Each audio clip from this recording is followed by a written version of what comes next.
महाराष्ट्र में एक भक्त हुई भगवान पंडरीनाथ की, उनका नाम था सक्कूबाई। क्या नाम था? सक्कूबाई का जन्म हुआ था एक भक्त परिवार में, लेकिन विवाह हुआ घोर नास्तिक परिवार। एक तो नास्तिक और ऊपर से सक्कूबाई के ऊपर गाली देने वाले, मारने वाले, पीटने वाले, रोक टोक करने वाले, दुनिया भर का बुरा भला कहने वाले, ऐसे परिवार में सक्कूबाई का ब्याह हुआ।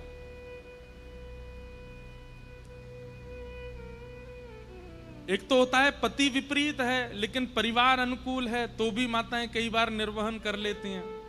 कई बार परिवार प्रतिकूल होता है लेकिन पति अनुकूल होता है, तो भी निभ जाता है। लेकिन यहां तो सब प्रतिकूल थे। पति भी गलौज मारपीट करना, सास भी, कहां तक है ससुर भी सक्कूबाई की। लेकिन सक्कूबाई पता है क्या, रोज ठाकुर जी से कहती है, पंडरीनाथ आपने मुझ पे बहुत कृपा की। मेरे पति भी अनुकूल नहीं, सास भी अनुकूल नहीं, ससुर भी अनुकूल नहीं, ननद भी अनुकूल नहीं।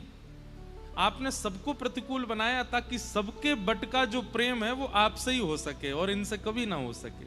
इसलिए आपने किसी को अनुकूल नहीं बनाया। पति अनुकूल होता तो शायद थोड़ा प्रेम इससे भी हो जाता, सास अनुकूल होती तो थोड़ा इससे भी हो जाता, लेकिन आपने सबको प्रतिकूल बना दिया, तो इनको भी जो प्रेम मुझे देना था वो भी मैं आपको ही दूंगी। ऐसी थी सक्कूबाई। आजकल नहीं हो सकती सक्कूबाई। और सक्कूबाई बने भी क्यों? ठाकुर जी की कृपा सब पे हो, सब अच्छे घर में ही जाएं, कभी ऐसा परिवार मिले ही ना किसी बहन को। लेकिन सक्कूबाई ने बहुत सहा। एक बार सक्कूबाई, बहुत सुंदर कथा है, तो सक्कूबाई बहुत परेशान हो गई। अब तक तो सहती आ रही थी लेकिन अब उनसे सहन नहीं हुआ। क्यों? सक्कूबाई के घर के पड़ोस में ही कहीं कथा चल रही थी और कथा में ऐसे ही कीर्तन हो रहा था। कीर्तन में श्रोताजन नाच रहे थे, ऊंचे स्वर में सब गा रहे थे और वो धुनी सक्कूबाई को सुनाई दे रही थी। बंधुओं, जैसे एक भोजन का प्रेमी व्यक्ति अगर भोजन की सुगंधी ले ले तो रोक नहीं पाता स्वयं को। कामी व्यक्ति यदि सुंदरता देख ले तो रोक नहीं पाता। क्रोधी व्यक्ति, उसके सामने कोई गलती हो जाए तो अपने क्रोध को रोक नहीं पाता। ऐसे ही भक्त होता है, वो जब किसी वैष्णव चिन्ह या वैष्णव स्वर को सुनता है ना, वो स्वयं को रोक नहीं पाता। सक्कूबाई तो व्याकुल हो गई और अपनी सास से जाकर के बोली पैर दबाते हुए, मां मुझे आज्ञा दे दें, पास में कथा चल रही है, मैं सुनने चली जाऊं। तो सासू मां ने तो पहले बहुत डांटा, बहुत बुरा भला कह दिया, कैसे जाएगी, यहाँ घर के इतने काम बचे हैं, ये सब नहीं करना, ये बाबा जियों के पास जाना है और संतों की कथा में जाना, आदि आदि ये सब। आज भी कई सक्कूबाइयां हैं ऐसी जिनको घर वाले नहीं आने देते कथा में, जिनको घर वाले नहीं जाने देते वृंदावन, नहीं करने देते दर्शन। ध्यान से सुनिएगा। तो रोज तो सक्कूबाई सह लेती थी, लेकिन आज सक्कूबाई पे सहा नहीं गया। ठाकुर जी को ही सुनाने लगी और कहने लगी, मेरी सास बुरी नहीं है, मेरे ससुर बुरे नहीं है, बुरे आप हो। आप ही नहीं चाहते कि मैं आपकी कथा सुनूं, इसीलिए कोई अनुकूलता प्रकट नहीं कर रहे हो आप। और इतना सुनाया, सुनाते सुनाते रोने लगी। बोले, मैं इतनी भी क्या अभागी, मैं आपके कभी दर्शन नहीं कर पाती, आपके संतों से कभी नहीं मिल पाती, आपकी कथा में कभी नहीं आ पाती। नाथ, मैंने इतना बड़ा अपराध कर दिया कि आप मुझे अपने सामने बुलाना तक स्वीकार नहीं करते। मेरे विवाह को 10 वर्ष हो गए, आज तक मैं पंढरपुर नहीं गई, आज तक मैं कथा में नहीं गई, किसी महापुरुष की पदरामनी नहीं की। क्या मैंने इतना बड़ा अपराध किया कि आपने मुझे इतना दूर फेंक दिया? और ये सोच करके रो रही थी सक्कूबाई। हमारे पंढरीनाथ पिघल गए, देख नहीं पा रहे थे। तुरंत पंढरीनाथ भगवान सक्कूबाई की सास का रूप धारण करके आए और सास का रूप धारण करके आके सक्कूबाई के पास, वो थोड़ी क्रोध में रहती थी तो वैसे ही आंखें चढ़ा करके, हाथ में डंडा लेकर के, और सक्कूबाई के पास आए, ए सक्कू। हाँ मां। तुझे कथा में जाना है ना? बोले हाँ, चल जा, चली जा। और सुन, वहां कथा के बाद पंजीरी भोग मिलेगा, अपने लिए तो पाके आइयो, मेरे लिए भी लेके आना अपने साथ में। चल जा, सुन ले आज कथा, लेकिन बार बार जिद नहीं करना, एक बार का तुझे अनुमति दे रही हूं, चल जा। सक्कू बाई बोली, आप सच में आज्ञा दे रही हैं जाने की? बोले कि अब मैं दोबारा नहीं बोलूंगी, एक बार बोल रही हूं, जाना है तो तुरंत निकल जा और जाके वहां कथा सुनना, भोग मेरे लिए भी लाना। सक्कू बाई तो इतनी खुश हो गई, अब तो बार बार अपनी सास के चरण, बोले मैं आके लौट के तो धोके पीऊंगी आपके चरण, जो आपने आज आज्ञा की है मुझे। वो सास नहीं थी, ठाकुर जी आए थे, भेज दिया। सक्कू बाई आज कथा में गई, इतना नाची कीर्तन में और रोती रही। कोई ऐसा प्रसंग व्यास जी सुना नहीं रहे थे, लेकिन सक्कू बाई रोती रही। क्यों? उसे बार बार ये लग रहा था बस अब इतनी देर की और रह गई, अब बस थोड़ी देर में अभी पूरी हो जाएगी, अब बस ये विश्राम होने वाली है। और जैसे ही विश्राम का जय जयकार लगा, सक्कू बाई तो बेहोश जैसी हो गई, अब पता नहीं दोबारा कब सुन पाऊंगी।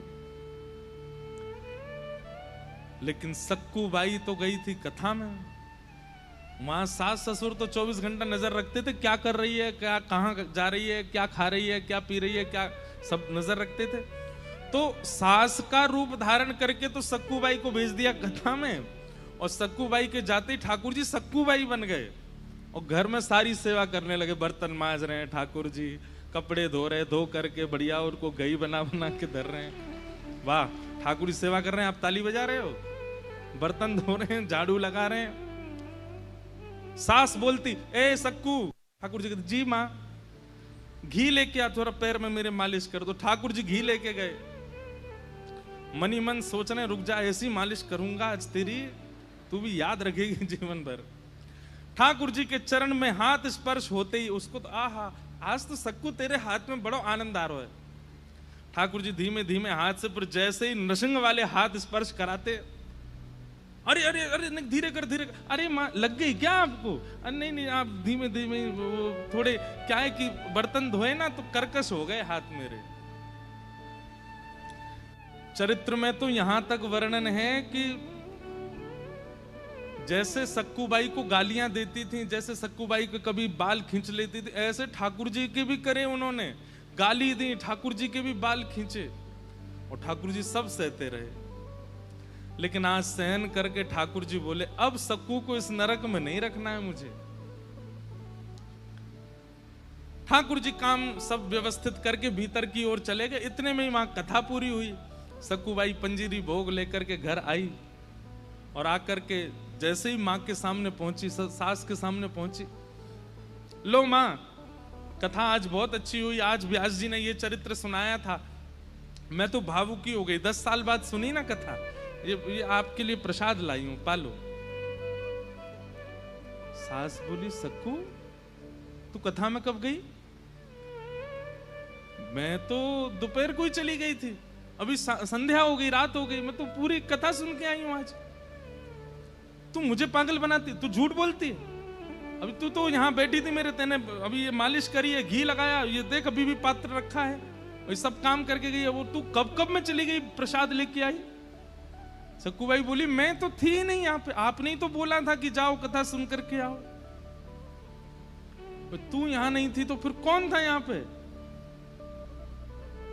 यहाँ सास घबरा गई, वो ससुर जी की भी कोई सेवा करे आए थे ठाकुर जी, पति की भी सेवा करे आए थे, सबके साथ में कुछ कुछ करे आए थे ठाकुर जी। सब आ करके बोले, अरे सक्कू तूने तो हमें ये भोजन बना के दिया। पति बोला, तुमने मेरे कपड़े निकाल करके दिए थे। सक्कू बोली, मैंने कुछ नहीं किया, मैं तो कथा सुन के आई हूं। सक्कू बाई समझ गई, जिस प्रकार घर व्यवस्थित है, जिस प्रकार बर्तन व्यवस्थित हैं और जिस प्रकार की सेवा हुई है, इसका मतलब ये मेरा रूप धारण करके कोई और यहां था, और वो कोई और नहीं हो सकते हैं, वो मेरे पंढरीनाथ ही थे। व्याकुल हृदय से रोने लगी सक्कू बाई कि नाथ, मेरे लिए, मेरे वजह से आपने इतनी सेवा की, इतना सब कुछ किया। जब इतनी सेवा आके कर सकते हो तो इन लोगों की मति क्यों नहीं बदल देते हो? इन लोगों की बुद्धि क्यों नहीं ठीक कर देते हो? सक्कू बाई का वो आर्तनाद हुआ, सब घर के लोग खड़े थे, और देखते ही देखते सामने साक्षात द्वारिकाधीश प्रकट हो गए, और प्रकट होकर के सबकी मति व्यवस्थित कर दी, पूरे भक्त को वैष्णव बना दिया और कहा सक्कू अब तू प्रेम से भजन कर, अब तेरे परिवार के ही कथा कराएंगे, तू उस कथा को श्रवण करना, खूब सेवा करना, खूब संतों का आनंद कराना। तो एक सक्कूबाई है जिन पर ठाकुर जी ऐसी कृपा करते हैं। तो कई बार विपरीतताएं अगर होती हैं, उस विपरीतता को शिकायत मत बनाया कीजिए। ठाकुर जी ने शायद उस विपरीत अवस्था को दिया है, उसके बदले बस सह लीजिए, ठाकुर जी बहुत विशेष प्रसाद देंगे, विचलित मत होइए। तो जिनका ये प्रश्न है कि आपके यहां संत महापुरुष नहीं आते, सक्खूबाई की तरह पुकारो, ठाकुर जी को आ जाएंगे।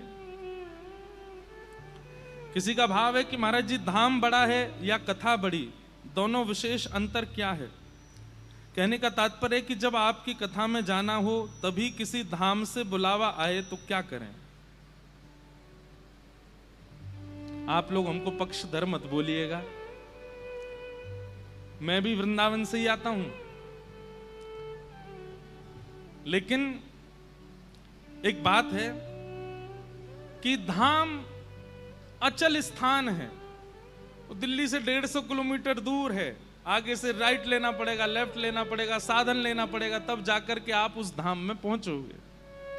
और कथा जो है ये चलता फिरता धाम है, चलता फिरता वृंदावन है, चलता फिरता गोकुल है, चलता फिरता नंदगांव है, चलता फिरता बरसाना है, चलता फिरता द्वारिका है। अभी यहां कथा हो रही है, तो यहां बैठकर के जब से कथा प्रारंभ हुई, कितनों की स्थिति, कितनों की मति, कितनों की आत्मा, कितनों की बुद्धि तो ये भूल ही चुकी होगी कि हम दिल्ली में हैं। ऐसा अनुभव होने लगा होगा। इतने वैष्णव एक साथ मिलकर के दर्शन कर रहे हैं, गा रहे हैं, कथा सुन रहे हैं, ये चलता फिरता धाम है। दूसरी बात आपने कहा कि फिर क्या करें, आपकी कथा भी सुन रहे हैं, हमारी नहीं, किसी की भी कथा सुनो, और उस बीच में यदि धाम जाने का अवसर प्राप्त हो तो धाम तो आप अनेक बार जा सकते हैं, पर आपके नगर में अगर कोई विशिष्ट कथा का क्रम हो रहा है, पहले वो सुन लीजिए। शरीर से धाम जाना एक बात है, पर धाम को हृदय में बसाना ये विशेष बात है। कथा क्या करता है, वो धाम को हृदय में बसा देता है, धाम को हृदय में व्यवस्थित कर देता है। धृतराष्ट्र कहते हैं, मैं जानता हूं कि धर्म क्या है, पर पता नहीं क्यों मेरा उसमें मन ही नहीं लगता, और मैं जानता हूं कि ये अधर्म है जो मैं कर रहा हूं, पर पता नहीं मैं क्यों इससे बच ही नहीं पा रहा हूं। इसका उत्तर ठाकुर जी गीता में देते हैं, और गीता में देते हुए ठाकुर जी कहते हैं, अर्जुन, कई बार व्यक्ति को धर्म बोध हो जाता है, कई बार व्यक्ति को पाप बोध हो जाता है, लेकिन उसके विचार में अभी वैष्णवों के प्रति, रसिकों के प्रति, भक्तों के प्रति वो सम्मान नहीं होता, इसलिए मैं उसको जनाते हुए भी उसको गलत मार्ग की ओर जाने के लिए अग्रसित कर देता हूं। उसको पता होता है, फिर भी मैं उसकी मति विचलित कर देता हूं। तो ये जो आपकी स्थिति है, इसका एक ही उत्तर है कि कहीं ना कहीं वैष्णव अपराध आपसे बना हुआ है, इसलिए धर्म जानते हुए भी आप कर नहीं पा रहे हो। ये जानते हुए भी कि ये पाप है, आप उसको छोड़ नहीं पा रहे, क्योंकि कोई वैष्णव आपसे रूठा बैठा है, कोई रसिक, कोई वैष्णव, कोई महत्पुरुष, कोई भक्त आपसे नाराज बैठा है, इसीलिए ऐसा हो रहा है। और दूसरी बात, आपके साधन अभी इतने कमजोर हैं कि वो आपको धर्म की ओर ले ही नहीं जा रहे हैं, इसलिए किसी साधन का आश्रय ले लीजिए। साधन किसे कहते हैं? नाम जप साधन है, एकादशी व्रत साधन है, परिक्रमा साधन है, संत उपासना, वैष्णव उपासना साधन है, ठाकुर जी की निज सेवा ये साधन है। तो आपके साधन अभी इतने कमजोर हैं कि वे आपको धर्म के मार्ग पर ले जाने पर अग्रसित नहीं हो पा रहे हैं, इसलिए आप जानते हुए भी कि अधर्म है उसको कर बैठते हैं। इसलिए अपने साधनों को मजबूत कीजिए, नाम के आश्रय को विशेष कीजिए। सक्कूबाई के लिए ठाकुर जी क्यों प्रकट हो गए? क्योंकि उनका स्मरण साधन इतना तीव्र था कि ठाकुर जी को आना पड़ा। प्रहलाद जी को इतने प्रकार से मारने का प्रयास किया हिरण्यकश्यप ने, लेकिन फिर भी कोई बाल बाका नहीं कर पाया। क्यों? क्योंकि स्मरण साधन इतना तीव्र है प्रहलाद जी का कि उनका कुछ हो नहीं सकता। इसलिए ये जानते हुए भी कि धर्म क्या है अधर्म क्या है वो ना कर पाना, इसमें कहीं ना कहीं आपका साधन वो सूक्ष्म है। और कहीं ना कहीं जैसे एक बार क्या होता है कि बीमारी हमें कोई लग जाती है, बहुत ध्यान से सुनिएगा। कोरोना आया था, लगभग लोगों को कोरोना हुआ, पर कई लोग ऐसे थे, आप सबके भी परिचय में होंगे, वो बाहर घूम भी रहे थे, वो कोरोना के पेशेंटों से मिले भी थे, लेकिन फिर भी उनको कुछ नहीं हुआ। उसके पीछे डॉक्टर उत्तर क्या देते हैं, बोले उनकी इम्यूनिटी पावर बहुत अच्छी थी, उनके अंदर इम्यून पावर जो था वो इतना अच्छा था कि कोरोना हुआ भी होगा तो उनको पता नहीं चला होगा। ठीक वैसे ही जानते हुए धर्म क्या है अधर्म क्या है, धर्म ना कर पाना और अधर्म से ना बच पाना, इसके पीछे कारण होता है कि आपके भीतर भक्ति की जो इम्यून पावर है वो बहुत कमजोर है। और वो कैसे तीव्र होगी? साधन से। और साधन क्या करना पड़ेगा? नाम जप करो, सबसे ज्यादा सत्संग करो, और केवल सत्संग सुनना नहीं है, उतारो, रसिक जनों की वाणी सुनो। कौरव जानते थे कि ये महाभारत का युद्ध अधर्म कर रहे हैं, वास्तव में हस्तिनापुर पांडवों की ही है। ठाकुर जी का दर्शन करके भी वो नहीं समझ पा रहे थे, तो हमको तो दर्शन भी नहीं होता, तो हम कैसे समझ जाएंगे? इसलिए भैया नाम आश्रित हो जाइए। ठाकुर जी के वचन जो संत जनों से आपको प्राप्त होते हैं, जो प्रवचन आप सुनते हैं, उनको तुरंत पालन किया कीजिए। उसी से ही ये हो सकता है कि धर्म जान करके आप कर सको और अधर्म देख करके आप बच सको। नहीं तो ज्ञान तो आज दुनिया में सब लोगों को है, फिर भी अधर्म से कोई नहीं बच रहा है। एक जीव को मार करके खाने वाले लोग, उनको नहीं पता कि अधर्म है, सबको पता है, फिर भी करते हैं। मद्यपान करने वाले लोग, उनको नहीं पता, चलिए जीव हिंसा करने वाले मद्यपानों को एक तरफ रख दीजिए, दूसरों के साथ छल करने वाले, कपट करने वाले, दूसरों की निंदा करने वाले, गलत कर्म करने, उनको नहीं पता कि ये गलत है। रावण को नहीं पता था क्या कि सीता जी का हरण गलत है? सब पता था, पर उनके भीतर भक्ति का इम्यून पावर है ही नहीं जो उनको रोके, जो उनको टोके।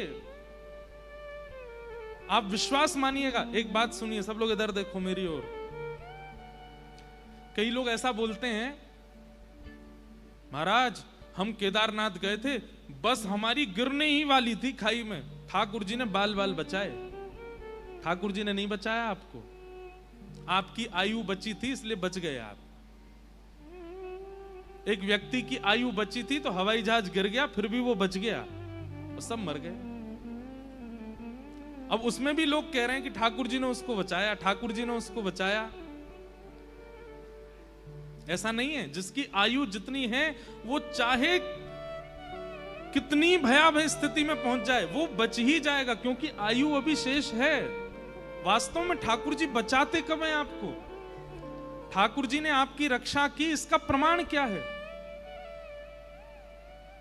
सामने भोग भोगने के लिए बहु व्यंजन आ गए थे, लेकिन आपने अपनी इंद्रियों को संभाल लिया और उस भोग को नहीं भोगा। समझ जाना, अब की ठाकुर जी ने रक्षा, ये ठाकुर जी ने रक्षा की।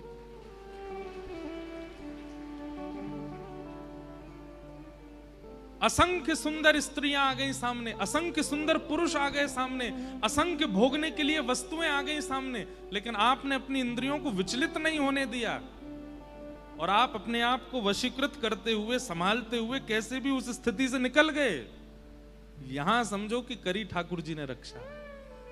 किसी ने ऑफर दिया, आपको 10 करोड़ रुपए मिलेंगे, लेकिन इसके लिए आपको अपने ही किसी व्यक्ति का ये खराब करना पड़ा। भाई उसका जीवन खराब हो जाएगा, लेकिन तुमको तो इतने मिलेंगे, और आपने उसको अगर ठुकरा दिया तो समझो अब करी ठाकुर जी ने रक्षा। ऐसी स्थितियों को समझिए कि ये है भगवत रक्षा। प्राणों की रक्षा कोई हम समझ जाते हैं कि ये ठाकुर जी बचा रहे हैं बस हमको। अरे भाई, जहां पर व्यवहार में, जहां पर स्वभाव में, जहां पर अपनी क्रिया में, अपनी इंद्रियों के द्वारा आप बच रहे हो, वो है भगवत रक्षा। तो इसलिए जानते हुए भी कि ये पाप है, आप कर बैठ रहे हो, तो इसमें यही समझिए कि अभी आपका जो भीतरी साधन है वो इतना स्ट्रांग हुआ नहीं है कि आपको उससे रोक दे। हम ऐसे ऐसे लोगों को जानते हैं। अब आपको विश्वास नहीं होगा, कल यहां दीक्षा क्रम हुआ तो दीक्षा में एक नियम होता है कि हमारे यहाँ पंच संस्कार होते हैं और पंच संस्कारों में एक संस्कार होता है नामकरण किया जाता है। कई लोग रह गए हैं, वो आज यहाँ आ जाना, कथा के बाद उनका नामकरण भी हो जाएगा। तो नामकरण में क्या किया जाता है, सबके नाम पूछे जाते हैं, आपका नाम क्या है। तो फिर गुरुदेव की इच्छा होती है तो उसका फिर नामकरण करते हैं।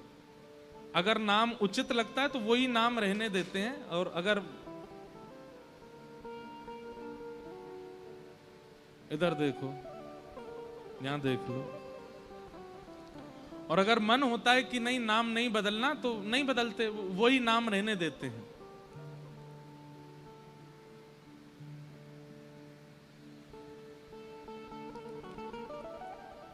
इधर देख लो भैया, महाप्रभु जगन्नाथ जी रात्रि में बड़ श्रृंगार करते हैं।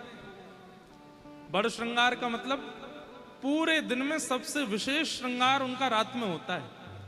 पूरी दुनिया के मंदिरों में श्रृंगार घटता है रात को, ठाकुर जी शयन में जा रहे हैं, पर एकमात्र महाप्रभु जगन्नाथ है जिनका विशेष श्रृंगार रात को होता है। महाप्रभु जी की भुजा नहीं है, लेकिन रात्रि में जब उनका श्रृंगार होता है तो पुष्पों से उनकी भुजा बनाई जाती है, 5 हाथ बनाए जाते हैं। महाप्रभु जगन्नाथ जी की पलक नहीं है, पुष्पों से पलक बनाई जाती है ठाकुर जी के। हमने एक बार पुजारी से पूछा, मैंने कि इतना बड़ा श्रृंगार रात को ठाकुर जी सोते कैसे होंगे? तो बोले हमारो ठाकुर सोते नहीं है। मैंने तो बोले कपाट बंद होते ही वृंदावन भाग जाते हैं, इसलिए तैयार करते हैं हम इनको कि रात में रास करने जा रहे हैं वृंदावन। तो ये भेद दृष्टि क्यों मान रहे हो आप कि आप राधा वल्लभ जी में निष्ठा रखते हो, तो हम कौन राधा वल्लभ जी से अलग हैं? हृदयवंश महाप्रभु का चरित्र हम गाते हैं, सेवक जी की वाणी हम बोलते हैं, इतनी लीलाएं विठल दास जी का चरित्र है आदि, सब हम सब संप्रदायों का सम्मान करते हैं, इसलिए हम किसी से अपने आप को विलग मानते नहीं। लोग प्रश्न करते हैं कि परीक्षित जी ने ऐसा क्या किया जिसके कारण उनको भागवत जी का आश्रय लेना पड़ा, क्योंकि 7 दिन में मरने का श्राप लगा था परीक्षित जी को। तो यहां से अब महाभारत का थोड़ा प्रसंग सुनाते हैं। हम कुछ कुछ प्रसंगों को स्पर्श करते हुए 10वें स्कंद तक पहुंचेंगे, आप सब लोग बहुत ध्यानपूर्वक सुनिएगा।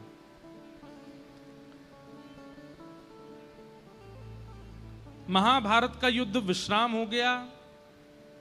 अश्वत्थामा ने द्रौपदी के 5 बालकों को मार दिया। अर्जुन ने अश्वत्थामा को पकड़ करके उसकी दाढ़ी, मूंछ और शिखा का छेदन कर दिया। सब क्रियाएं विश्राम करके भगवान हस्तिनापुर की राज्य गद्दी पांडवों को देकर के द्वारिका को प्रस्थान करने लगे। तभी उत्तरा के गर्भस्थ शिशु को मारने के लिए अश्वत्थामा ने ब्रह्मास्त्र छोड़ा। भगवान ने उत्तरा के गर्भ में प्रवेश करके उस बालक की रक्षा की, और वही बालक कालांतर में जाके परीक्षित बना। कुंती ने भगवान की स्तुति गाई, भीष्म पितामह ने भगवान की स्तुति गाई। अनेक प्रसंग कई बार विस्तार से हम सुना चुके हैं इन सबको। 3 बार ठाकुर जी द्वारिका जाने से रुक गए। एक बार तो उत्तरा के गर्भस्थ बालक की रक्षा के लिए, एक बार कुंती जी ने रोक लिया, और तीसरी बार युधिष्ठिर ने रोक लिया। लेकिन अब की बार ठाकुर जी द्वारिका प्रस्थान कर ही गए। और ठाकुर जी के द्वारिका जाने के कुछ दिनों बाद ही यहाँ उत्तरा के उस बालक ने जन्म लिया जिसकी भगवान ने रक्षा की थी, और उसका नाम परीक्षित पड़ा। कुछ समय बाद ठाकुर जी अपनी लीला पूरी करके चले गए, और भगवान लीला पूरी करके गए ये खबर सुनते ही पांडव भी स्वर्गारोहण को चले गए। परीक्षित को राज्य गद्दी पर बिठा दिया। धीरे धीरे परीक्षित बड़े हुए, उनके विवाह आदि हुए।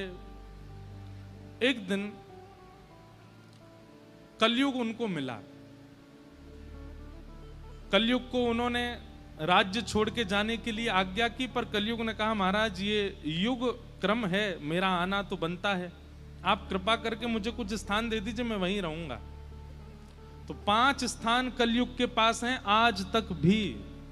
6वां स्थान नहीं है कलयुग का, ध्यान से सुनिए। केवल 5 स्थानों में कलयुग रहता है। द्यूतम पानम स्त्रियः सूना यत्रा धर्मस् चतुर्विधः पुनश्च याचमानाय जात रूप मदात प्रभो। 5 स्थान हैं। सबसे पहला जुआ, दूसरा मदिरापान भक्ष भक्ष सेवन, तीसरा पर स्त्री पर पुरुष संग, चौथा हिंसा, लड़ाई झगड़ा आदि आदि कलेश, और 5वां बिना मेहनत से कमाया गया धन। इन 5 स्थानों पर कलयुग का निवास है। एक बात सुनिएगा, द्यूतम पानम स्त्रियः सूना और फिर 5वां अनीति का धन। इन 5 में 4 प्रारंभ के जो हैं, इनसे बचना संभव हो पाएगा अगर 5वें को जीवन में नहीं आने दिया तो। समझ रहे हैं बात को? 5वां स्थान कौन सा था? बिना मेहनत के कमाया गया धन।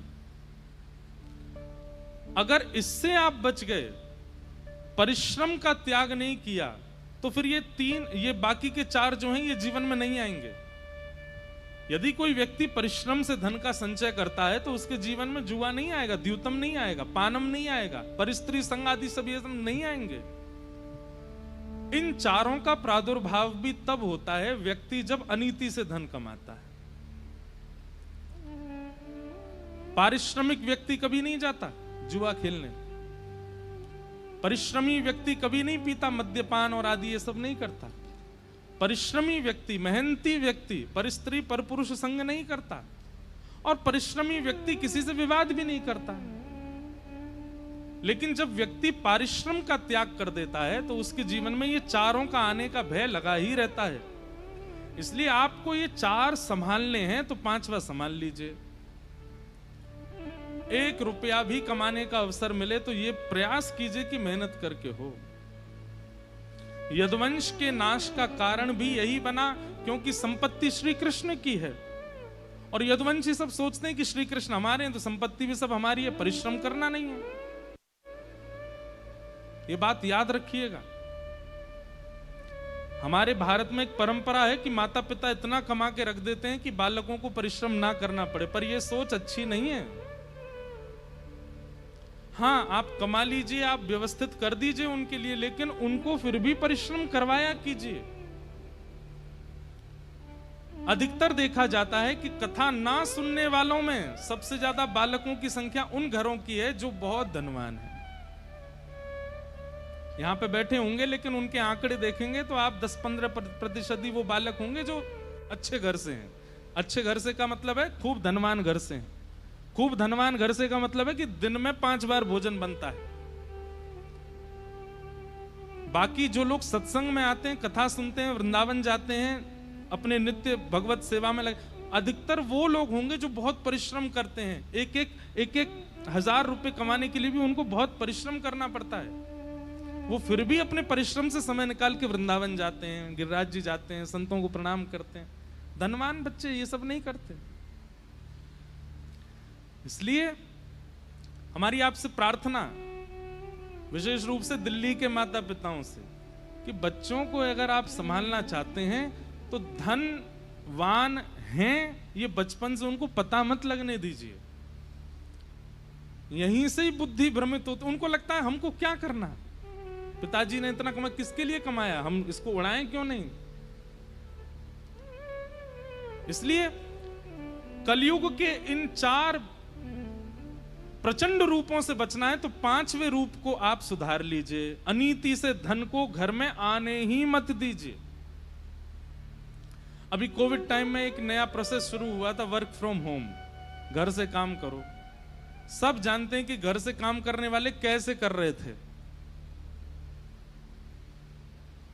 बच्चे घर से ही पढ़ रहे थे कई लोगों के, वो भी पता है कि वो कितना पढ़ रहे थे। अभी मेरे को सुनने में आता है आज भी कई लोग वर्क फ्रॉम होम कर रहे हैं, अभी भी घर से ही चल रहा है उनका काम। भैया थोड़ा परिश्रम करो। ग्रह त्याग करना थोड़ा जरूरी होता है। घर से बाहर निकलना थोड़ा आवश्यक होता है, थोड़ी विपरीत अवस्था और विपरीत लोगों के बीच में बैठना और थोड़ा उनकी सुनना जरूरी होता है, क्योंकि वही परिश्रम कहलाता है। और उसके बाद जब आप धन कमाते हैं तो वो धन आपकी बुद्धि भ्रमित नहीं करेगा। पड़े पड़े कमा रहे हैं तो फिर उससे तो काम बिगड़ना ही है ना। बुद्धि भ्रष्ट करता है बिना मेहनत से कमाया गया धन। ये 5 स्थान प्रदान किए राजा परीक्षित। 5 स्थान देने के बाद जब अपने घर आए, आकर के तय खाने में जाके देखा एक सुंदर मुकुट रखा था जो कि जरासंध का था, पांडवों ने जीता था। अब ये इन्होंने परिश्रम करके तो रखा नहीं था, बस उठा करके अपने सिर पर धारण किया। इतने में ही कलयुग प्रविष्ट हो गया। और कलयुग प्रविष्ट होता है, उसका सबसे पहला द्योतक क्या है, इशारा क्या है? कलयुग आपके ऊपर आक्रमण कर चुका है, इसका सबसे पहला इशारा क्या है? भक्त का, वैष्णव का, संतों का, भगवत संबंधी जीवों का उपहास मन में होने लगे, उनके प्रति दुर्भावना चित्त में आने लगे। जो हरि के हैं, जो हरि के संबंधी हैं, जिन्होंने अपना पूरा जीवन ठाकुर जी की सेवा में व्यतीत कर रखा है, ऐसे संत हैं, महापुरुष हैं, ब्रजवासी हैं, रसिक जन हैं, उनके प्रति दुर्भावना चित्त में आने लग जाए, यही कलयुग का प्रथम प्रभाव है। किसी व्यक्ति को जब किसी को अपने वश में करना होता है तो वो जिन अच्छे लोगों से जुड़ा होता है उसकी निंदा करना शुरू कर देता है। अरे तुम जिससे मिलते हो वो तो ऐसा है, तो वैसा। और आप जैसी उस निंदा को स्वीकार करते हो, उन लोगों से दूर होते हो, तो गलत व्यक्ति अपने चंगुल में ले लेता है।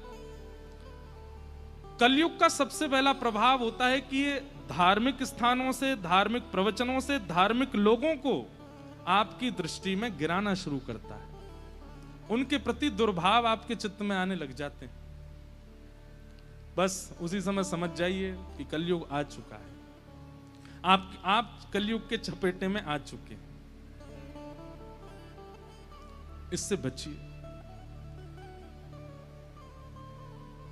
राजा परीक्षित वन में गए, वन में प्यास लगी तो एक ऋषि के आश्रम में चले गए, लेकिन कलयुग का प्रभाव हो चुका था तो ऋषि समाधि में बैठे थे। समाधि में बैठे ऋषि को देख करके हमेशा परीक्षित जी के मन में आता था कि समाधि में प्रणाम कर लूं, लेकिन आज मन में क्या आया? चक्रवर्ती सम्राट आया है द्वार पे और ये अभी भी समाधि में बैठे हैं। इनके मन में जरा भी लज्जा नहीं आती कि चक्रवर्ती सम्राट आया, मैं नेत्र खोल के इसका स्वागत तो करूं। ये कलयुग का प्रभाव है। और राजा परीक्षित ने अपना अपमान जान करके एक मरा हुआ सर्प उठा करके उस ऋषि के गले में डाल दिया। परीक्षित तो चले गए, लेकिन कुछ बालकों ने ऋषि के पुत्र को जाकर के ये बात बता दी कि तुम्हारे पिता के गले में मरा हुआ सर्प राजा परीक्षित ने डाला। ऋषि पुत्र को क्रोध आया और उसने तुरंत जल हाथ में लिया और कहा, मैं श्राप देता हूं, मेरे पिता का अपमान करता है राजा परीक्षित, अगले 7 दिन में तक्षक सर्प डस देगा और इनकी मृत्यु हो जाएगी। श्राप दे। ऋषि का जब ध्यान खुला, मरा हुआ सर्प देखा तो उठा के फेंक दिया। पुत्रों ने आके बताया, पिताजी आज राजा परीक्षित ने आपका अपमान किया, मैंने उसको श्राप दे दिया है, 7 दिन में मर जाएगा वो। ये बात सुनकर के ऋषि प्रसन्न नहीं हुए। ऋषि बोले, देख बेटा, ये गलत किया तुमने। वैद्य के पास में अगर मरी जाए तो वैद्य को औषधि देनी चाहिए, ये नहीं कि उसको जान से ही मार दे, ना रहेगा रोगी ना बचेगा रोग, ऐसा थोड़ी होता है। राजा परीक्षित को रोग हुआ था, वो रोग का निवारण करना, तुमने तो उसको सीधे मृत्युदंडी दे दिया। अपने शिष्य गुरुमुख से कहा, जाओ जाकर के राजा परीक्षित को बता दो 7 दिन ही बचे उसके जीवन के, अपनी मुक्ति का उपाय खोज ले। यहां राजा लौट करके आए थे, जैसे ही मुकुट उतारा, मुकुट उतारती उनको अब ग्लानि हुई। मैं आज एक संत के यहां गया था और उसको समाधि में देख करके मैंने मरा हुआ सर्प क्यों डाल दिया उनके गले में? मैं इतना अभिमानी कैसे हो गया? मैं इतना मान प्रतिष्ठा का आदि कैसे हो गया? ये कलयुग करवाता है। राजा परीक्षित बोले, अब मेरा जीवित रहना उचित नहीं है, मैंने एक ऋषि का अपमान किया। इतने में तो ऋषि के यहां से शिष्य ने आकर के राजा को कहा, राजन आज आपने जो कृत्य किया उस पर ऋषि के पुत्र श्रृंगी ने आपको श्राप दिया है, आपके जीवन के केवल 7 दिन बचे हैं, अपनी मुक्ति का उपाय खोज लीजिए। यह खबर सुनकर के राजा परीक्षित विचलित नहीं हुए, तुरंत अपने पुत्र जन्मेजय को राज्य गद्दी पर बिठाया और निकल पड़े गंगा के तट पर। गंगा के तट पर जाकर के अनेक ऋषियों ने पूछा, राजन क्या चाहते हो? बोले मेरे जीवन के बस 7 दिन बचे हैं, अब मुझे बताओ मैं क्या करूं जिससे मुझे मुक्ति मिले। सबने अनेक अनेक उपाय बताए, पर नहीं को मुनिर यस्य वच प्रमाण, किसी ने प्रमाण से नहीं कहा कि ये करो अच्छा होगा। तब वहां श्री सुखदेव जी का आगमन। सब लोग हाथ जोड़ के प्रणाम करो। ये सुखदेव जी कौन है बंधुओं? ये साक्षात श्री कृष्ण ही सुखदेव जी के रूप में आए हैं। और सुखदेव जी आकर के सीधे आसन पर बैठे। राजा परीक्षित ने चरणों में प्रणाम किया, बोले भगवान मेरे जीवन के केवल 7 दिन बचे हैं, मुझे कृपा करके मुक्ति का उपाय बताओ, मुझे मुक्ति कैसे मिलेगी? प्रश्न सुनकर के उत्तर क्या देते हैं राजा परीक्षित को? सुखदेव जी ध्यान से सुनिएगा। राजन आप पूछ रहे हैं कि आपके जीवन के केवल 7 दिन बचे हैं, मुक्ति का उपाय क्या है? पहली बात, मुक्ति के लिए 7 दिन का होना जरूरी नहीं है,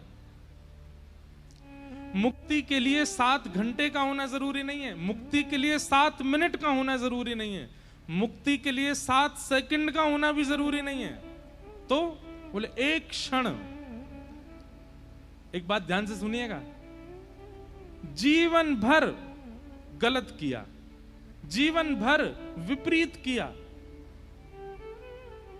लेकिन अपने जीवन के अंत काल में केवल जब प्राण निकल रहे थे, प्राण वायु नासिका से मुख से बाहर आने ही वाली थी, उसी समय किसी ने कान में आकर के कह दिया, हरे कृष्ण कृष्ण कृष्ण हरे हरे, हरे राम राम राम हरे हरे।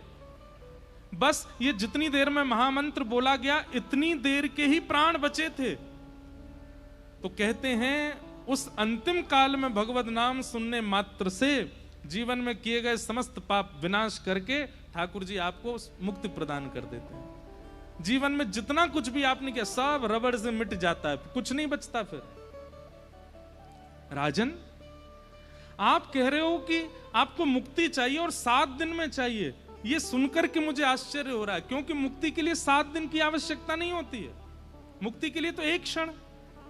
अगर आज अंतिम दिन होता, 7वां दिन होता, तक्षक सर्प तुमको डस रहा होता और उसी समय अगर मैं आ जाता तो तुम्हारे कान में कह देता नारायण नारायण नारायण, बस, और तुम प्राण त्याग देते, मुक्ति हो जाती तुम्हारी।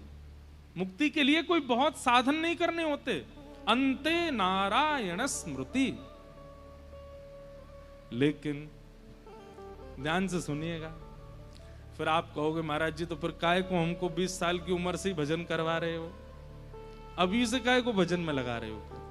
और कहीं ना कहीं यही फिलॉसफी तो आजकल के थोड़े बहुत युवा फॉलो कर लेते हैं कि अभी कौन सा हमारो भजन करवे को समय है। बात ऐसी है कि मुक्ति मिलती है जीवन के अंतिम क्षण में हरिस्मरण करने से, पर अंतिम क्षण में हरिस्मरण करने के लिए प्रयास जीवन भर करना पड़ता है। ऐसी विडंबना है, कहते हैं कि जब व्यक्ति के प्राण निकलते हैं ना, तो प्राण निकलने से 7 मिनट पहले उसको अपने पूरा जीवन दिखाई देता है और उसको अपने वो समय भी याद आता है जो उसको याद ही नहीं था।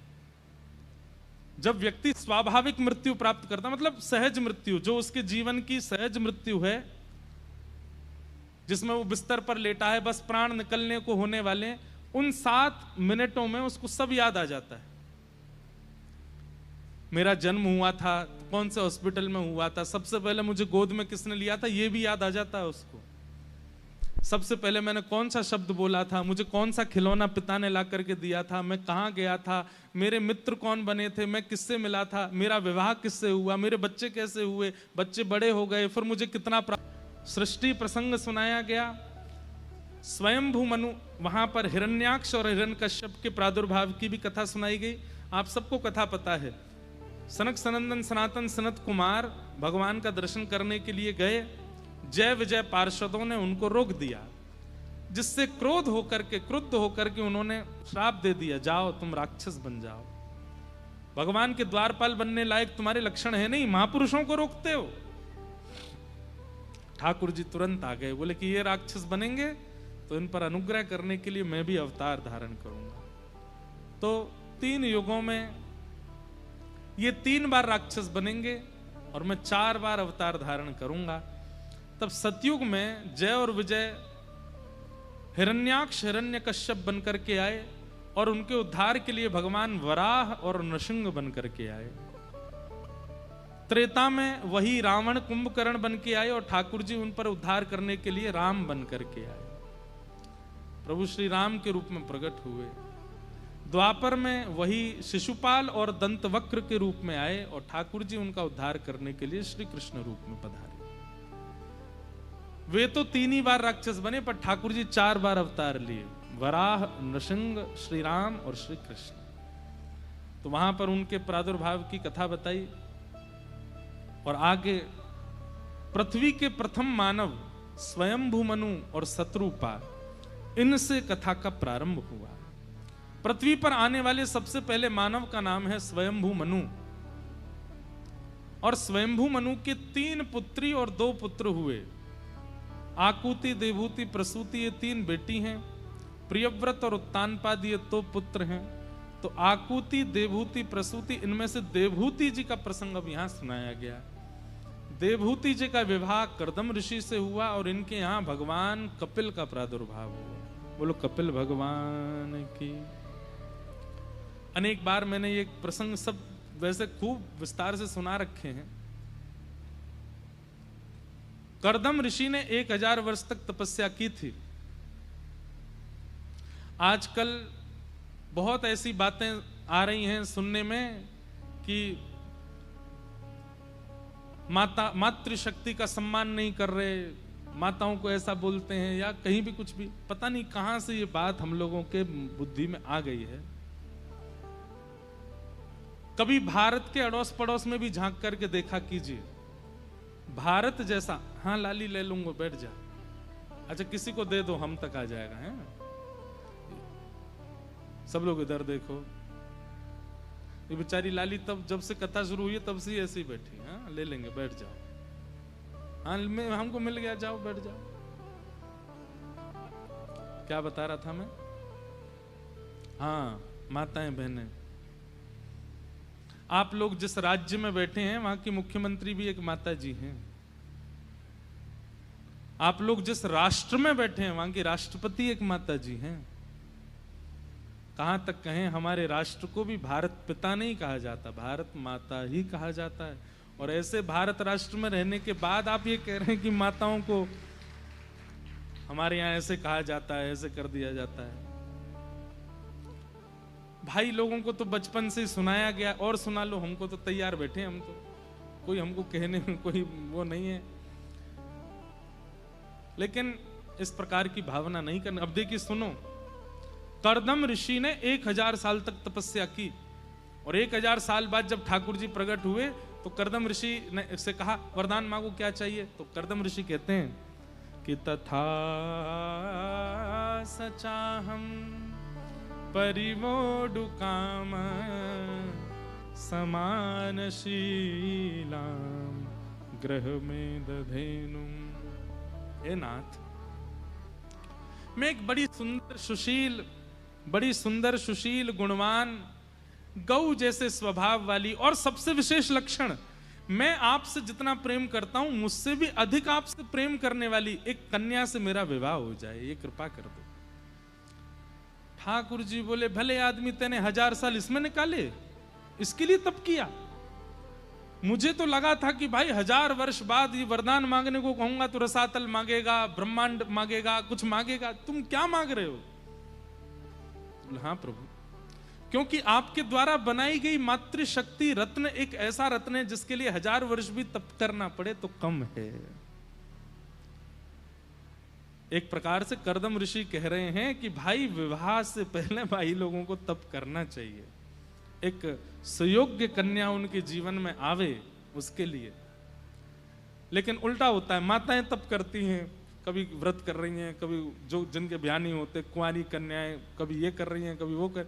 पर एक बात आपको स्पष्ट बता दें, माताओं के व्रत करने का नियम तो होगा जहां भी है, भाइयों को भी व्रत करना चाहिए। और व्रत में ये श्लोक जो है ना कर्दम ऋषि का, ये रोज कहना चाहिए ठाकुर जी से। दैत्य बालकों को शिक्षा दे रहे थे प्रहलाद जी, तो दैत्य बालकों ने कहा कुमार अवस्था में भजन करते हैं तो उससे फायदा क्या है? बोले भाई जिस प्रकार बासी वस्तु कोई अर्पित करे तो हम उसके मान के लिए रख तो लेते हैं, लेकिन ताजा वस्तु कोई अर्पित करे तो हम तुरंत उसका उपभोग कर लेते हैं। समझ में आई बात? आप हमारे लिए सेब लेके आए, महाराज जी मैं 1 महीना पहले कश्मीर गया था तो आपके लिए सेब लाया हूं, तो पहले ही पता चल गया 1 महीना पुराना है, और इनको भी मिला होगा कितने पहले, रख देते हैं फ्रीजर में, रखो निकाल के खाएंगे किसी दिन। लेकिन कोई व्यक्ति सीधे बगीचा में ही ले जाए और तुरंत सेब तोड़ के दे, लीजिए महाराज जी ताजा। आदमी धोता भी नहीं है, सीधे खा लेता है, ताजा है। ठीक वैसे ही ठाकुर जी को जब प्रस्तुत होता है व्यक्ति, तो ठाकुर जी उस समय देखते हैं बासा है कि ताजा है। 8 वर्ष का बालक बिल्कुल ताजा है। और वो जब अपने मुख से हरिनाम गाता है ना, तो एक 25, 30, 35, 40, 60 वर्ष के व्यक्ति की जो पुकार है वो ठाकुर जी का ध्यान केंद्रित करती होगी। लेकिन 8 वर्ष का बालक जब गाता है तो ठाकुर जी सिंहासन से उठ के सामने ही आ जाते हैं, ये गा रहा है, ये बुला रहा है मुझको। ये प्रहलाद जी की वाणी है। इसलिए भैया कुमार अवस्था से भजन करो, भगवत मिलन होगा। और कुमार अवस्था में भी बालक तभी लग पाएगा, या तो उस पर गुरु कृपा हो गई हो प्रहलाद जी की तरह, या फिर माता पिता उस पर कृपा करें। बंधुओं, माता पिता का एक कर्तव्य होता है कि वे ये विचारधारा रखते हैं कि बालक बड़े होकर के हम इस पर धन को पानी की तरह बहाएं ताकि कल को ये पानी धन बना के हमारे घर लाए। अरे विचारधारा माता पिता को ये रखनी चाहिए, हमने अपने उद्धार में कमी छोड़ दी, इसका उद्धार होना चाहिए, इसका कल्याण होना चाहिए, इसको श्री जी प्राप्त होनी चाहिए। ये पढ़े, ये शिक्षा ग्रहण करे, सब कुछ इसको प्राप्त हो, लेकिन साथ ही साथ इसको वृंदावन भी मिले।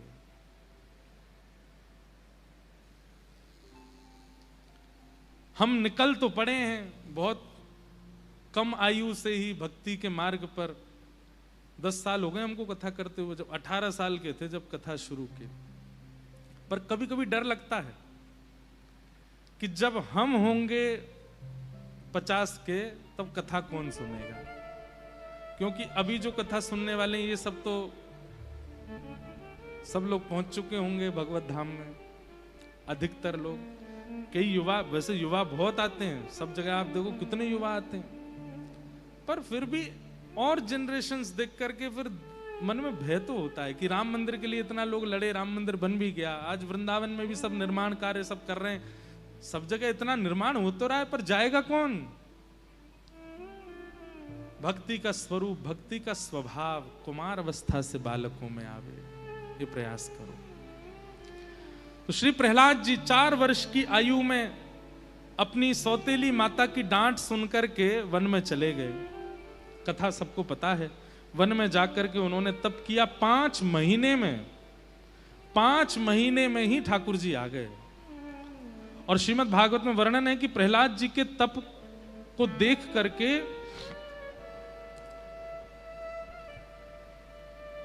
ठाकुर जी से किसी ने कहा कि ध्रुव को दर्शन देने जाइए, तो ठाकुर जी कहते हैं ध्रुव को दर्शन देने नहीं जाएंगे हम, ध्रुव का दर्शन करने जाएंगे हम। ये भी एक बात कह सकते हैं कि जब व्यक्ति आयु में आकर के भजन करता है तो उसको अभिलाषा होती है ठाकुर जी के दर्शन की, पर जब कुमार अवस्था से भजन कर लेता है ना, तो फिर ठाकुर जी आते हैं उसको देखने के लिए, उसका दर्शन करने के लिए। और श्री ध्रुव जी महाराज के सन्मुख ठाकुर जी पधारे। ध्रुव जी ने भगवान की बड़ी सुंदर स्तुति गाई कि भक्ति मोह प्रवहताम त्वयि में प्रसंगो भूयादनंत महताम अमलाशयानाम ध्रुव जी महाराज कहते हैं कि हे नाथ, मेरे जीवन में एक व्यसन आ जाए। बोले कैसा व्यसन? आपकी कथा सुनने का व्यसन मेरे जीवन में आ जाए। भक्ति मुहु प्रवहताम त्वयि में प्रसंगो भूयाद अनंत महताम अमलाशयानाम येनांज सौल वणमुरु व्यसनम भवाब्धिम निश्चय भवद गुण कथामृतपान मत्तः। एक व्यसनी व्यक्ति की क्वालिटी होती है, ध्यान से सुनना। व्यसनी मतलब आप समझ जाते हैं ना, व्यसनी किसको कहते हैं? खूब पीता है, खूब खाता है, खूब धुआं उड़ाता है, उसको व्यसनी कहते हैं। व्यसनी व्यक्ति की क्वालिटी होती है। मैंने अपने गुरुदेव से पूछा कि यहां पर ध्रुव जी महाराज ने व्यसनी शब्द क्यों प्रयोग किया कि मैं व्यसनी बन जाऊं। तुम्हारे गुरुदेव बहुत सुंदर अर्थ करते हैं। उन्होंने अर्थ किया, बोले व्यसनी व्यक्ति में एक गुण होता है, क्या? कि वो व्यसन भोगने के लिए समय नहीं निकालता। समझ रहे हैं बात को? चलिए, हम खाना पीना तो बहुत दूर की बात है, एक बहुत सबसे छोटा व्यसन है चाय। सबसे छोटा व्यसन है। उसका व्यसन जिसको लगा होता है उस व्यक्ति से कभी मिलो, क्या कर रहे हो भैया? अभी अभी सो के उठा हूं, अब चाय पीऊंगा। अब क्या कर रहे हो? अब नहा लिया, अब चाय पीऊंगा। अब क्या कर रहे हो? बोल अभी अभी ऑफिस पहुंचा है, बस चाय मंगाई है, आ रही होगी। और भैया क्या हो रहा है? बहुत तेज सिर में दर्द हो रहा है, चाय बनाने को बोला है। आज क्या कर रहे हो? बोले आज कुछ नहीं, बुआ जी के घर जा रहा हूं, वहां जाकर के सब भाइयों के साथ चाय पीऊंगा। आज क्या हो गया? आज बहुत खुश हूं मैं, आज तो चाय पीऊंगा। अरे भाई क्या बताएं, करोड़ों का नुकसान हो गया, थोड़ी चाय बना दो यार, बहुत टेंशन है सिर में। व्यसनी व्यक्ति क्या करता है? सुख हो, दुख हो, पीड़ा हो, किसी भी स्थिति में वो व्यसन को ही प्रायोरिटी देता है। इसलिए प्रहलाद ध्रुव जी महाराज कहते हैं, आपका भजन मेरे जीवन में कैसे आए? बोले एक व्यसनी की तरह आवे। आज मैं बहुत खुश हूं, क्या करूं? थोड़ा नाम जप कर लूं। आज बहुत दुखी हूं, क्यों? ब्याह टूट गया मेरा, अब क्या करेंगे? बोले कुछ नहीं, हरि नाम संकीर्तन करेंगे। आज क्या करना? आज मेरे बुआ के बच्चे सब घर आए हैं, सब पार्टी करेंगे। कौन सी पार्टी? वो नाम की पार्टी करेंगे, आज नाम जपेंगे। ध्रुव जी महाराज कह रहे हैं कि नाथ, व्यसनम भवाब्धिम निश्चय भवद गुण कथामृतपान मत्तः। और व्यसन भी किसका? बोले आपकी कथा सुनने का व्यसन। दुखी हो तो कथा सुनूं, सुखी हूं तो कथा सुनूं, हर स्थिति में बस कथा, मेरे जीवन का त्याग ना करे। इसलिए व्यसनी की तरह मेरे जीवन में आपकी कथा आ जाए। भगवान तथास्तु कह करके वहां से प्रस्थान कर गए। बोलो भक्तवत्सल भगवान की। फिर ध्रुव जी महाराज को कालांतर में भगवत दर्शन हुए। इस प्रकार ध्रुव जी का चरित्र सुनाया। ध्रुव जी के वंश में राजा अंग हुए, इनके बेटा बैन हुए, बैन को ऋषियों ने मार दिया। तो इन्हीं के यहाँ बैन के शरीर के घर्षण से पृथु महाराज हुए। पृथु महाराज के ही कारण इस धरती को पृथ्वी कहा जाता है, क्योंकि पहले धरती पर खेती नहीं होती थी। तो पृथु महाराज ने पृथ्वी को समतल बना करके खेती आदि सब प्रारंभ कराई। आगे फिर पुरंजनोपाख्यान सुनाया गया। ऋषभदेव महाराज की कथा सुनाई गई, जिनके पुत्र भरत हुए, वही अपने तीसरे जन्म में जड़ भरत बने और रहुगण राजा के ऊपर उन्होंने कृपा की। नरकों का वर्णन किया, भूगोल खगोल का वर्णन किया, सब कथाएं श्रवण कराई गईं। तत्पश्चात भगवान के परम भक्त श्री वृत्रासुर का चरित्र सुनाया। वृत्रासुर ने अपने 4 श्लोकों में अद्भुत स्तुति गाई, उन्हें हम प्रणाम करते हैं। और तत्पश्चात भगवान के परम भागवत श्री प्रहलाद जी का चरित्र आया। प्रहलाद जी का चरित्र सुना रहे हैं, जहां जय और विजय हिरण्यकश्यप हिरण्याक्ष के रूप में आए थे, तो हिरण्याक्ष का वध वराह भगवान ने किया। तब से ही हिरण्यकश्यप के चित्त में यह भावना है कि मुझे हरि से बदला लेना है। गुरु शुक्राचार्य के नेतृत्व में उन्होंने अमर बनने के अथक प्रयास किए, ब्रह्मा जी की तपस्या की, वरदान मांगा कि 3 अक्षर का वरदान दे दीजिए। बोले क्या? अमर बना दीजिए। तब ब्रह्मा जी बोले, ए हिरण्यकश्यप, जो मैं खुद नहीं हूं वो तुझे कैसे बनाऊं? जब प्रलय आता है ना, हम लोगों के मन में ऐसी भावना डाल दी गई प्रलय जब आता है तब केवल पृथ्वी का आता है। नहीं, ब्रह्मलोक से लेकर के रसातल तक सब प्रलय रूपी समुद्र में डूब जाते हैं। यानी कि ब्रह्मा जी भी डूबते हैं, सूर्य चंद्र भी डूबते हैं, समस्त देवी देवता आदि सब उसी में विराजमान हो जाते हैं। एकमात्र नारायण रह जाते हैं। और वो नारायण क्या करते हैं? समस्त प्रलय कालीन समुद्र जो पूरे लोगों को डुबा चुका है, एक श्वास भीतर में अपने गर्भ में धारण कर लेते हैं और योग निद्रा में सो जाते हैं। ठाकुर जी का जब एक दिन पूरा होता है तब प्रलय आती है। इसलिए अच्छा है उन नारायण की उपासना करोगे तो सिर घूम जाएगा। वही नारायण कृष्ण रूप में, उनको ही भज लो। कहीं परब्रह्म नारायण के अगर आप पहचानने के लिए निकल पड़े तो आप समझ नहीं पाओगे उनकी स्थिति को। तो प्रलयकालीन समुद्र में ब्रह्मा भी डूब जाते हैं और अमर जो व्यक्ति है उसकी कभी मृत्यु नहीं हो सकती। ब्रह्मा जी बोले मेरी भी 100 वर्ष की आयु है हिरण्यकश्यप, मैं तुझे अमर कैसे बना दूं? वो बात अलग है कि ब्रह्मा जी के 100 वर्ष बहुत बड़े होते हैं। सतयुग, त्रेता, द्वापर, कलयुग जब 71 टाइम्स बीत जाते हैं तब ब्रह्मा जी का एक दिन होता है। ऐसे ब्रह्मा जी 100 साल जीते हैं और ब्रह्मा जी का जब 100 साल होते हैं तब ठाकुर जी का एक दिन होता है। और जब ठाकुर जी का एक दिन होता है तब प्रलय आती है। इतनी जल्दी प्रलय नहीं आती। तो हिरण्यकश्यप को ब्रह्मा जी बोले जब मैं अमर नहीं तो मैं तुझे कैसे बनाऊं? तो हिरण्यकश्यप बोला आप मुझे अमर नहीं बना सकते तो फिर मैं दूसरे वरदान मांगूंगा, उनमें लिस्ट मेरी लंबी है। बोले मांगो। ना ऊपर मरू, ना नीचे मरू, ना अंदर मरू, ना बाहर मरू, ना सजीव से मरू, ना निर्जीव से मरू, ना जीवात्मा से मरू, किसी से भी मेरी मृत्यु ना हो, ना दिन में मरू ना रात को मरू, आदि आदि सब उसने वरदान मांग लिए। और ब्रह्मा जी हर वरदान के बाद बोलते तथास्तु तथास्तु तथास्तु। अंत में हिरण्यकश्यप हंसने लगा, आपने डायरेक्टली अमर नहीं बनाया पर इनडायरेक्ट तो अमर बना ही दिया। ब्रह्मा जी बोले एक आध दो और रह गए हो तो वो भी मांग ले। ना मैं इंसान से मरूं ना मैं जानवर से मरूं, तथास्तु। ब्रह्मा जी बोले और कुछ नहीं, सब हो गया। बोले लेकिन फिर भी तू मरेगा, तू चाहे जितना मान ले तू फिर भी मरेगा। ब्रह्मा जी ने पूरा वेट किया, बोले तू और सोच ले, और कोई बात दिमाग में आ रही हो वो भी मांग ले, लेकिन फिर भी मरेगा। तो हिरण्यकश्यप ने कोई कसर छोड़ी नहीं, वो ऊपर से नीचे से घुमा के सब वरदान मांगे उसने। ब्रह्मा जी बोले और मांग ले लेकिन फिर भी मरेगा, तेरी मृत्यु नहीं बचेगी। बोले मैं इतने वरदान मांग चुका हूं, क्या हरि इनके बीच में भी आएगा? बोले वो तो तुझे तभी पता चलेगा जब वो आएगा। इसी रूप ये सारे वरदान सिद्ध करके आएंगे ठाकुर जी। हिरण्यकश्यप जब हार गया मांगते मांगते, बोले बस इतना ही रहने दो। बोले जाओ, पर फिर भी तुम मरोगे। कहते हैं भागवत जी में वर्णन है, हिरण्यकश्यप ने वरदान मांगते ही सबसे पहले देवताओं को अपना बंधी बनाया।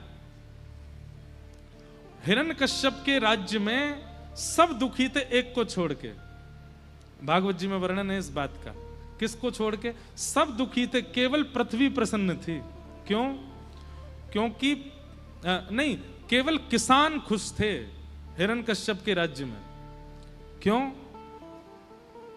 क्योंकि इतना आधिपत्य था हिरण्यकश्यप का, किसानों से कहता था खबरदार खेती मत करना। क्यों?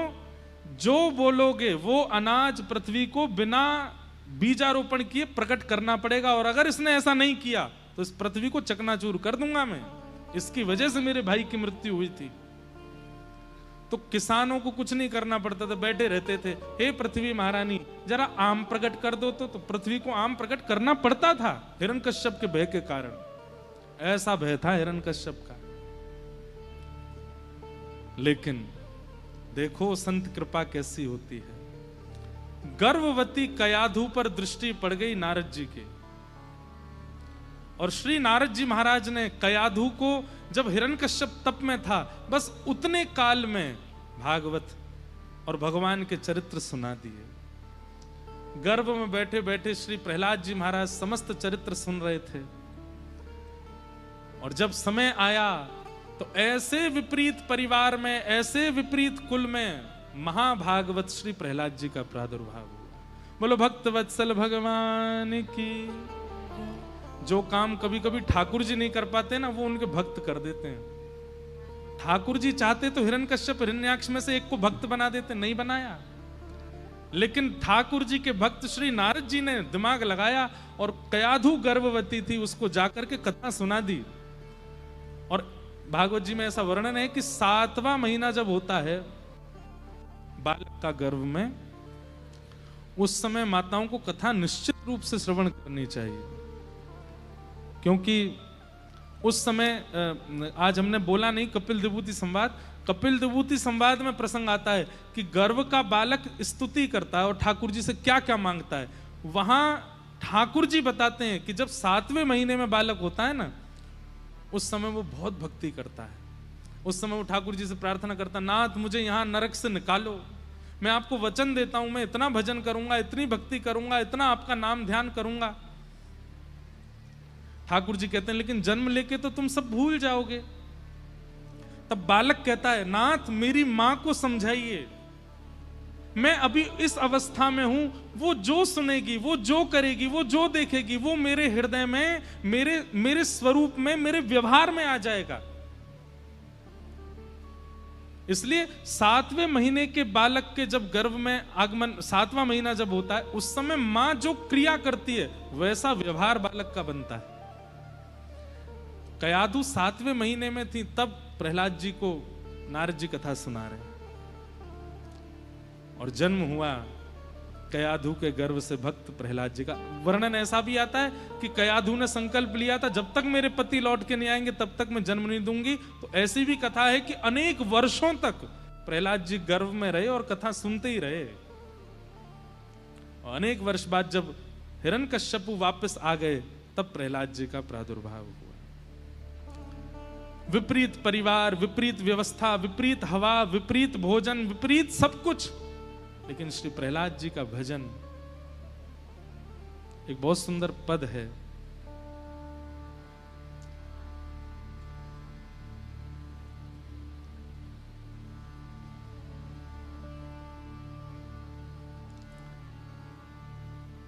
जिसको ठाकुर जी चुन लेते हैं ना, वो चाहे जैसा हो, जहां हो, फिर वो विपरीत अवस्था में भी अपनी नैया पार कर ही लेता है।